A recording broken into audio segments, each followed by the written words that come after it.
আসসালামু আলাইকুম প্রিয় দর্শকরা। আজকের আমাদের আলোচনার বিষয় হচ্ছে নামাজের গুরুত্ব, এমন একটি বিষয় যা আমাদের জীবনের প্রতিটি কোণায় আলোর দ্যোতক। ভাবুন তো, প্রতিদিন 5 বার আল্লাহর সাথে যোগাযোগ করার সুযোগ। নামাজ শুধুমাত্র একটি ইবাদতই নয়, বরং এটি আমাদের অন্তরের শান্তির খাদ্যের একটি গুরুত্বপূর্ণ উৎস। নামাজ পড়ার সময় আমরা যখন কসমে কুরআনের নির্বাচিত আয়াতগুলো সুন্দরভাবে পাঠ করি, তখন আমাদের মন, হৃদয় এবং আত্মা একত্রিত হয়। এই অভিজ্ঞতা সত্যিই অপরূপ। উপাসনার এই দিনের প্রতিটি ঝলক আমাদের জীবনের নিয়ম, শান্তি এবং প্রবাহ নিয়ে আসে।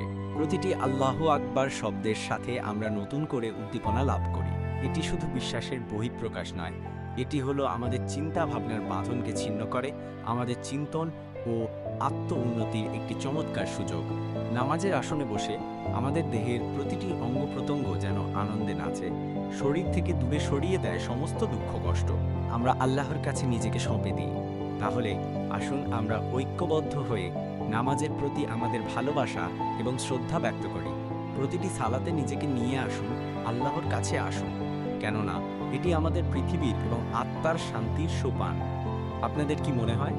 দয়া করে কমেন্ট করে জানাবেন এবং শেয়ার করুন এই গুরুত্বপূর্ণ বার্তাটি।